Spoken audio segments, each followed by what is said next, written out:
Bonjour à toutes et à tous, bienvenue sur votre chaîne d'information en régional. Merci d'être au rendez-vous pour cette édition spéciale tourisme en ce jeudi 6 juin. On vous donne envie de découvrir ou redécouvrir la région. Et pour cela, une invitée pendant les 7 prochaines minutes, Laurence Péan-Cousin. Bonjour. Bonjour. Vous êtes la directrice du développement international pour le comité régional de tourisme et des congrès des Hauts-de-France. Une première question, somme toute assez simple. Oui, on s'en doute, mais bien sûr, on le dit haut et fort, la région, les Hauts-de-France sont une belle région touristique. Les Hauts-de-France sont une belle région touristique, évidemment. Plusieurs atouts. D'abord, l'immensité et la grandeur, les grands espaces de notre région, les plages, cette côte extrêmement préservée.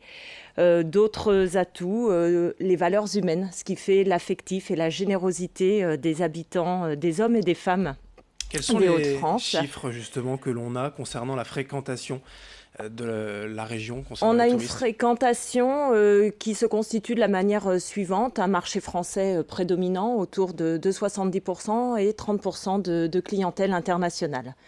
Dans ces... International, on va pas chercher très loin, c'est anglais et belge, la majeure Alors, de partie. façon, effectivement, dans le top 3, en tout premier lieu, la clientèle britannique, qui constitue finalement plus de 30% de notre clientèle internationale. Bien évidemment, nos voisins belges en lien avec un patrimoine, une histoire finalement assez similaire. Et puis, en troisième position, les Allemands qui ont la clientèle allemande qui perce très fortement cette année en région Hauts-de-France avec une augmentation de plus 8%.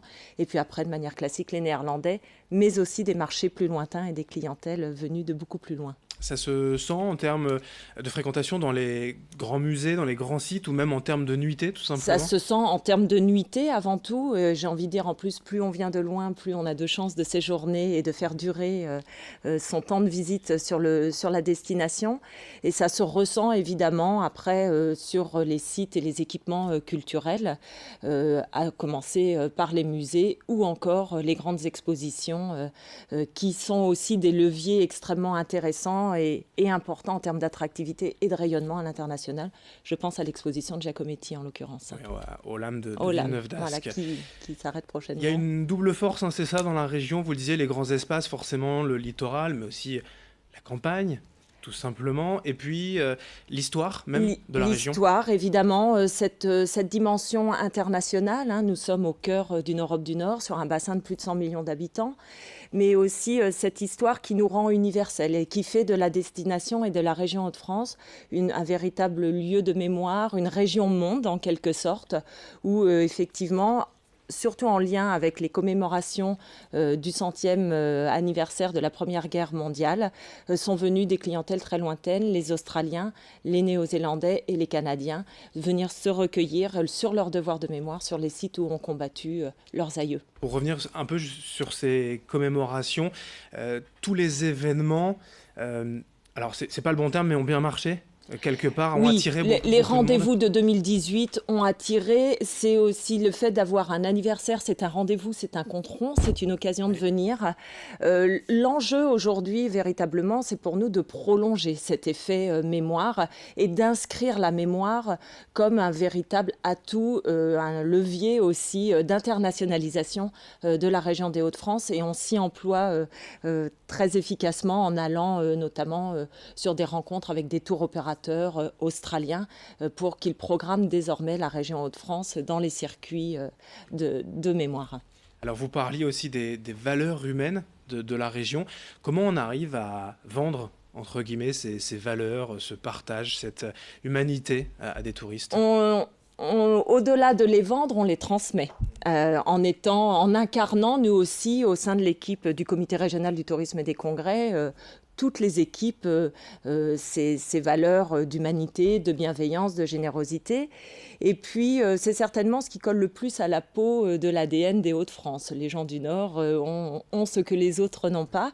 Et effectivement, on le retrouve aussi en termes de qualité d'accueil de la part d'abord de nos hébergeurs, mais aussi de tout autre équipement, qu'il soit culturel, de tourisme d'affaires, et de spontanéité et de chaleur partagée, en tout cas certainement plus aisément que sur d'autres régions. C'est un marqueur à notre avantage. Alors il y a des forces, bien évidemment. Comment aussi peut-on imaginer ce que sera le tourisme de demain? Quelles sont les tendances dans la région? On travaille beaucoup au comité régional du tourisme et des congrès sur l'anticipation, sur la veille, sur l'analyse des besoins clients. On ne fait pas un tourisme, on n'invente pas un tourisme sans le coller et l'adapter à ce que veulent et à ce que prouvent les tendances sociétales. Aujourd'hui, nous sommes sur des formes de tourisme beaucoup plus de proximité, beaucoup plus authentiques, beaucoup plus resserrées. On a des vies stressantes, des vies extrêmement actives. Et le temps des vacances est un temps de calme, de resynchronisation.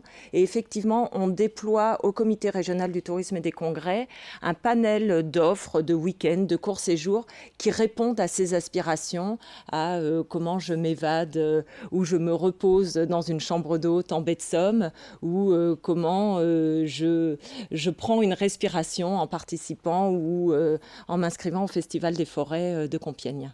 Un exemple peut-être d'un bel événement cet été que l'on a à annoncer? Ils sont nombreux, ils sont très nombreux. Alors évidemment, Eldorado qui se poursuit, ça c'est très fort. On pense aussi à la Joconde nue, à Chantilly.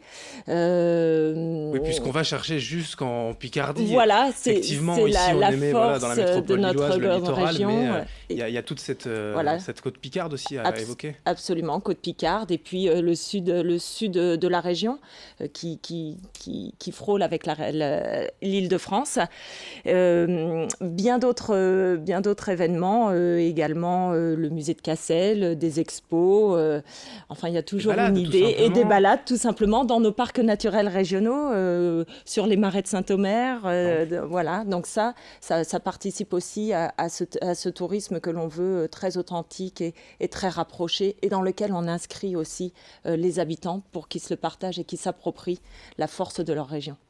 Un site internet peut-être où l'on peut justement consulter tout ça, avoir ce panel d'activités, de découvertes, c'est le site du comité? C'est le site du comité régional du tourisme et des congrès, mais plus exactement, c'est le site de la plateforme des propositions de séjours et de week-end qui s'appelle Esprit Hauts-de-France.